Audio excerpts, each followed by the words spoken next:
Good morning, students.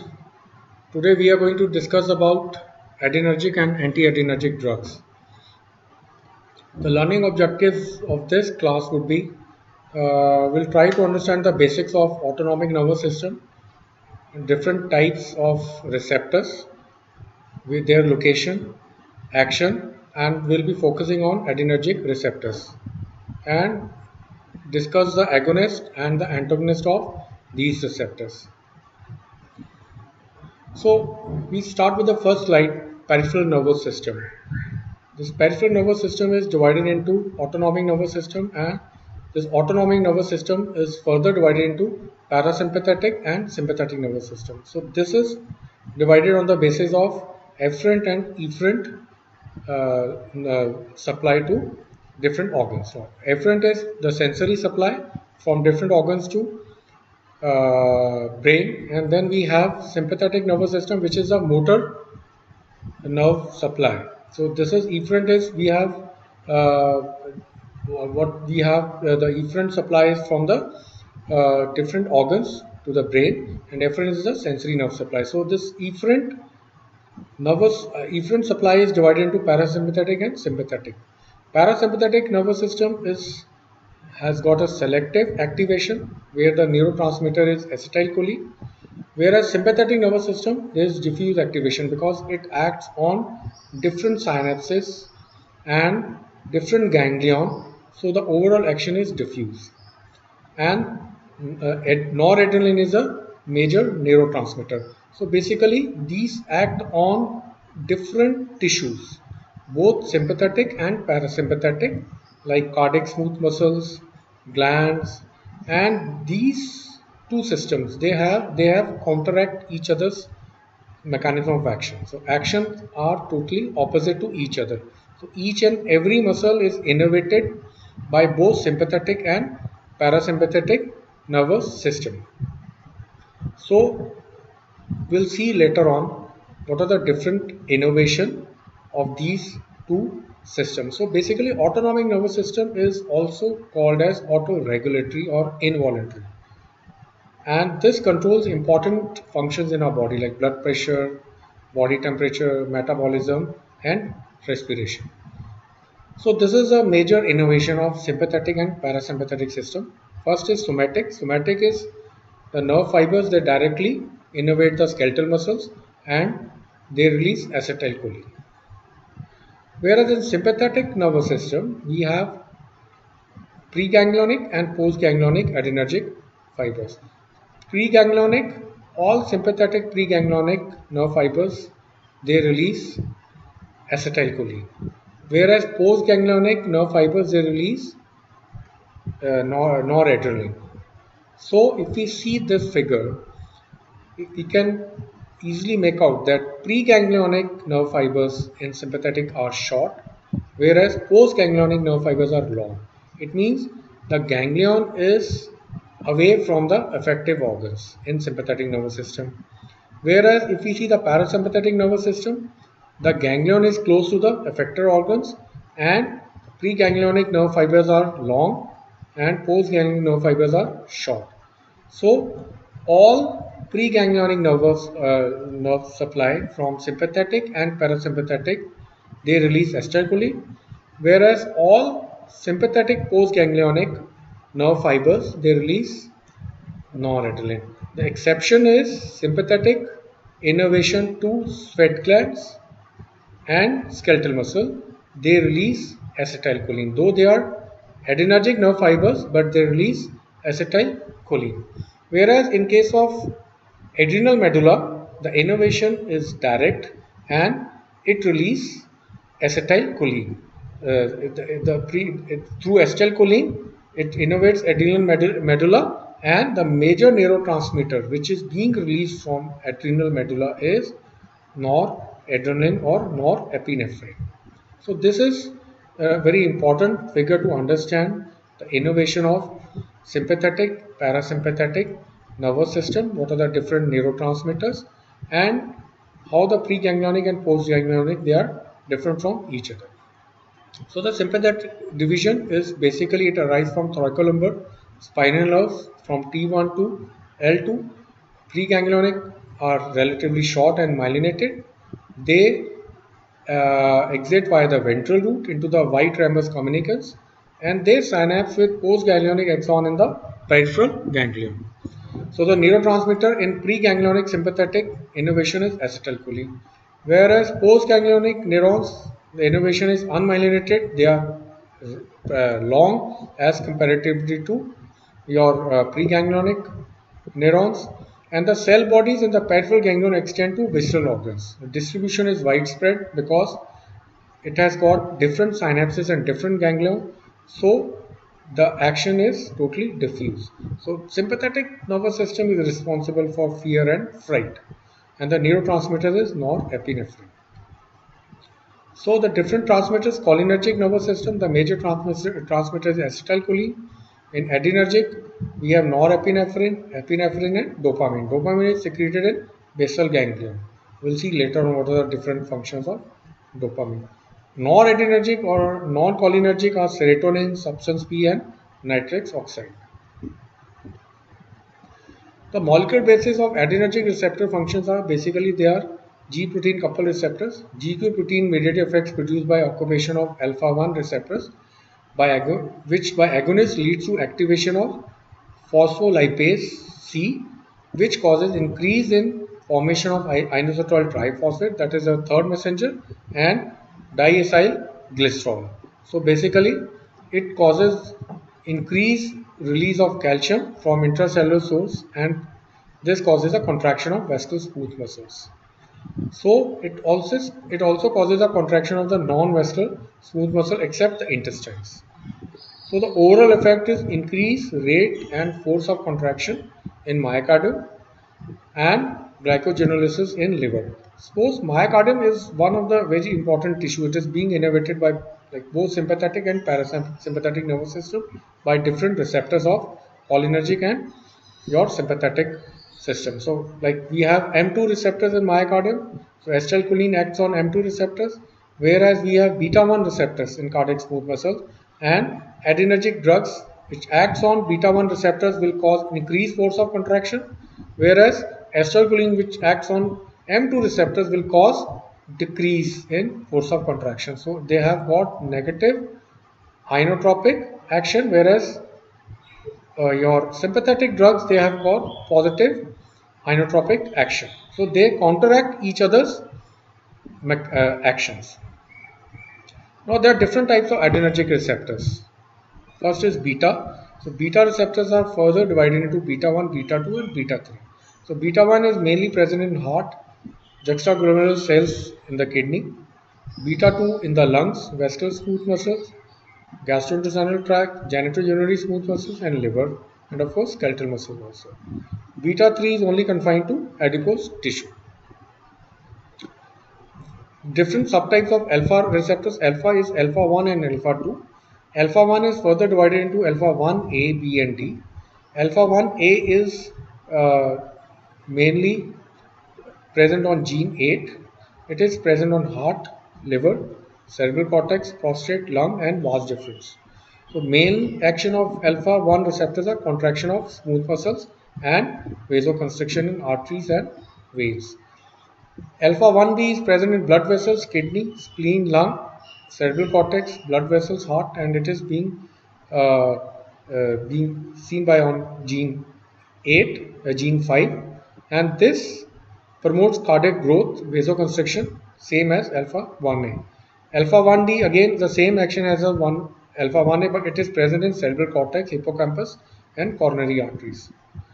Alpha 1, alpha 2b and 2c, though they are not clinically significant, they are being seen on gene 2 and gene 4 respectively, and they mediate alpha 2 induced vasoconstriction. Alpha 2b and alpha 2 causes dopamine release basically. So they are called a neurotransmission role, which is an inhibitory in nature.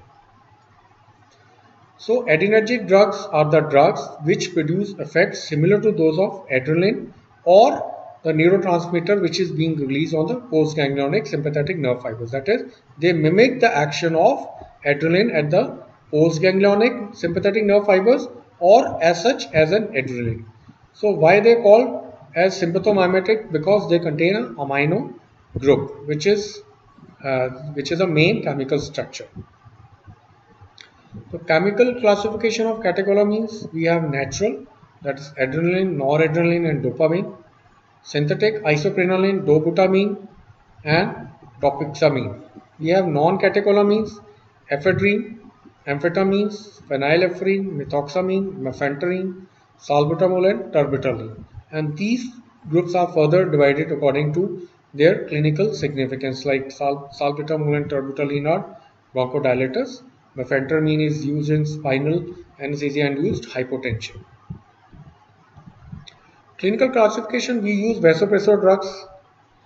Vasopressor drugs are noradrenaline, phenylephrine, methoxamine, and mephentermine. Phenylephrine is usually used as a nasal decongestant also, and mephentermine, as I have just mentioned, it is used in spinal anesthesia-induced hypotension. So, alpha-adrenergic agonists, alpha 1 and alpha 2. Selective alpha 1 receptor agonists are phenylephrine, methoxamine, metaraminol, and mephentermine. Then we have selective alpha 2 agonist clonidine, alpha methyl dopa, and guanfacine. Cardiac stimulant sympathomimetic drugs are adrenaline, dopamine, isoprenaline, dobutamine, and dopaxamine. Further, bronchodilators: adrenaline, ephedrine, isoprenaline, salmeterol, oxyprenaline, salbutamol, and terbutaline. So they all used in case of COPD and other respiratory disorders because they act on beta 2 receptors and they causes bronchial smooth muscle dilatation. CNS stimulants, we have ephedrine, amphetamine, methylphenidate. Methylphenidate is a drug of choice in your hyperkinetic disorders, basically in children. Uterine relaxant and tocolytics, ritodrine, isosaccharine, and salbutamol. Further clinical classification, we have drugs which suppress the appetite. We have anorextics, fenfluramine and mazindol. We have nasal decongestants, ephedrine, phenylephrine, oxymetazoline and nefazoline. Now we'll try to see the individual agents. Now, dopamine is a very important vasopressor agent. It is 3,4-dihydroxyphenylethanamine. It's an immediate metabolic precursor of noradrenaline, and this higher concentration is present in the CNS, basically in basal ganglia, limbic system, and hypothalamus. And this is one of the major neurotransmitters that regulates the body movements. It is ineffective orally, so IV infusion is used in clinical situations, and the half-life is very short, just 3 to 5 minutes. Now it acts on different dopaminergic receptors, D1 and D2. And at the same time, it acts on adrenergic receptors also, alpha 1, beta 1, and beta 2. Now, if we see D1 and D2, D1 receptors are present postsynaptically and on the blood vessels and CNS, whereas D2 receptors are present presynaptically in CNS ganglion on renal cortex. Now, it is very important to understand the different doses of dopamine which acts on dopaminergic receptors and adrenergic receptors.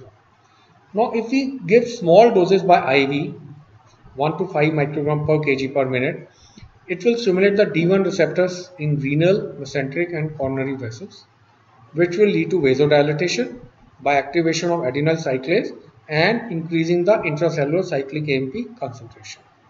So, the overall effect will be increased renal blood flow and GFR, and it will causes natriuresis.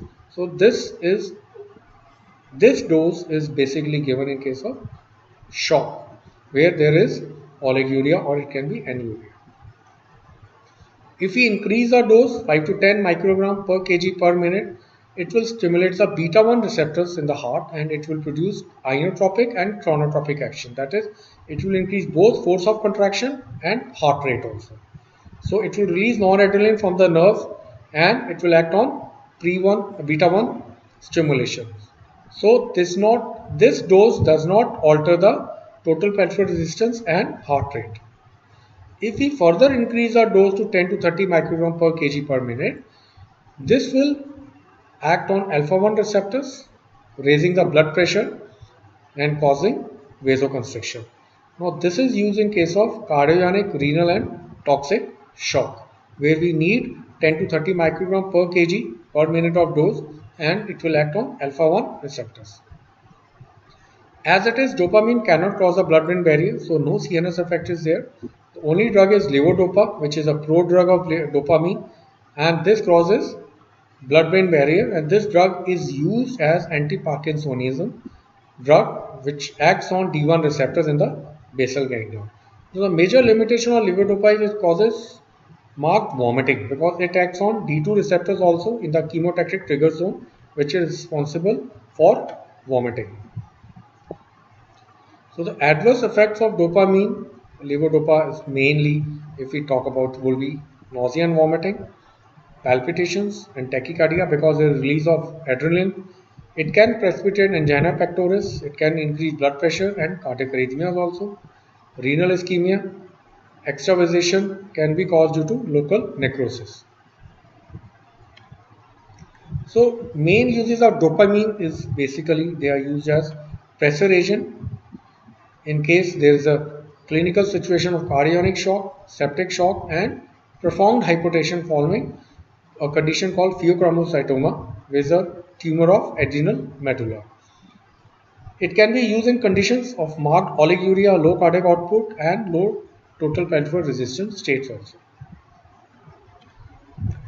Dopamine is again a congener of dopamine, but it is selectively acting on beta 1 agonist on cardiac smooth muscles, and it has got potent inotropic effect but negligible chronotropic action. So it causes increased force of contraction in cardiac smooth muscles, but at the same time it does not cause increase in heart rate. So this is used in case of low output cardiac failure.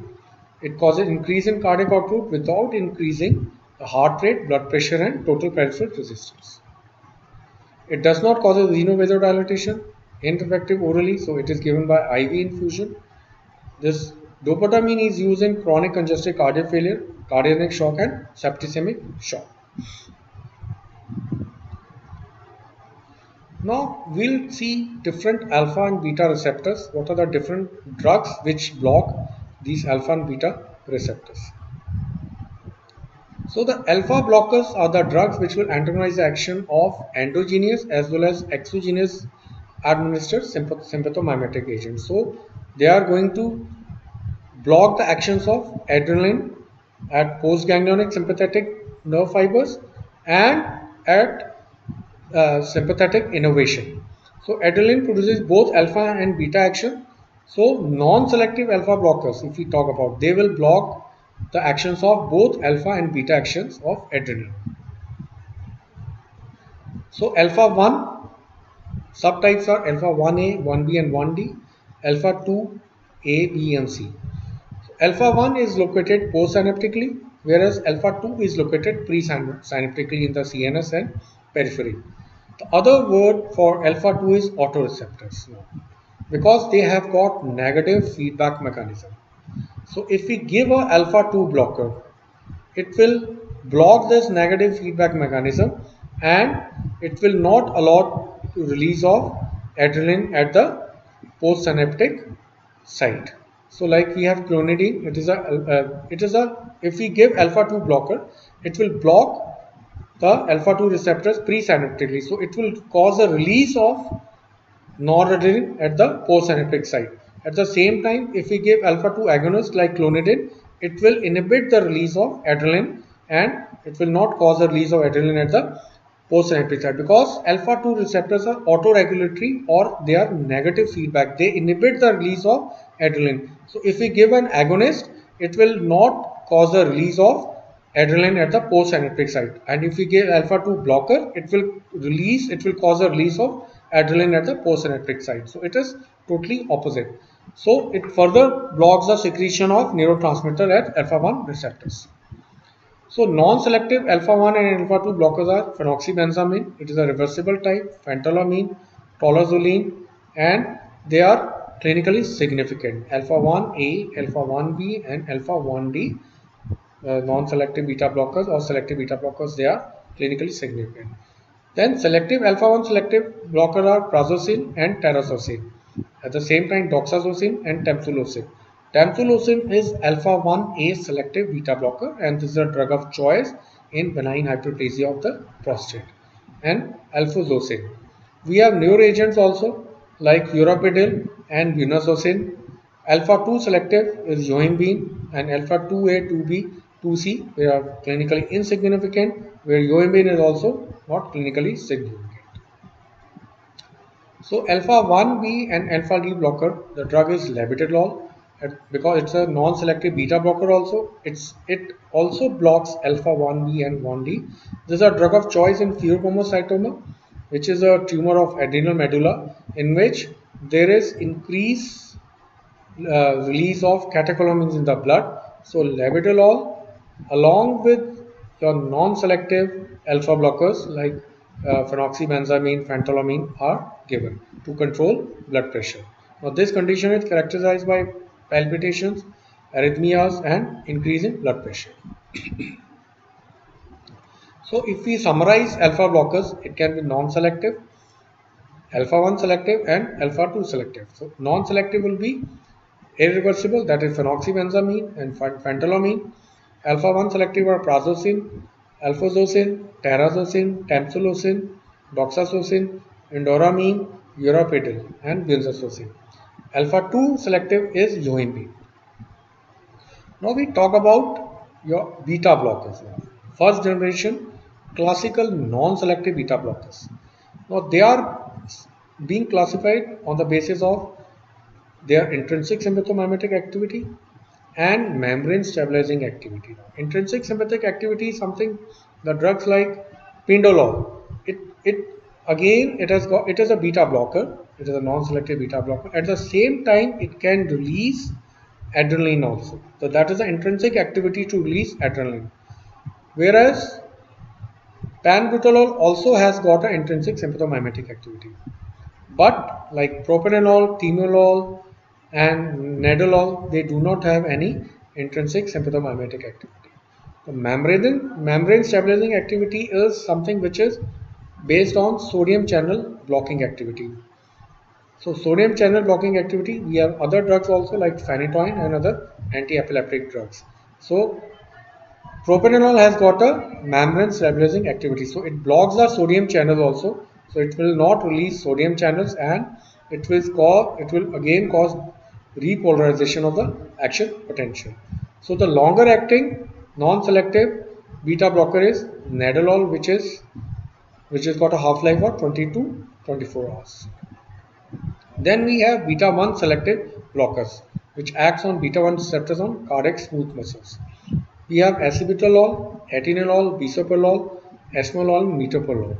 Esmolol is the shortest acting beta 1 selective blocker with a half-life of just 10 minutes. So this drug is used in case of hypertensive emergencies. Third generation beta blockers, carvedilol is a non-selective because it blocks the alpha receptors also. Labetalol, as we've seen, alpha 1 and alpha 2 receptors are also being blocked. Betoxolol is selective beta 1 and celiprolol is beta 1 selective blocker. So celiprolol has got a characteristic feature that it has got a beta 2 selective activity also. So all beta blockers are contraindicated in bronchial asthma or COPD because they block beta 2 receptors also in the bronchial smooth muscles, so they will precipitate the attack of bronchial asthma. Except celiprolol, it can be used because it has got beta 2 selective activity also. Important to note is that all beta blockers they end with OL, that is olol, except labetalol and carvedilol, which has got additional alpha blocking activity.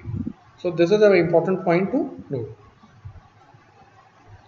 So this is the end of this class adrenergic, and what are the different types of adrenergic receptors, what are different your receptors blocking drugs and their clinical significance. Thank you.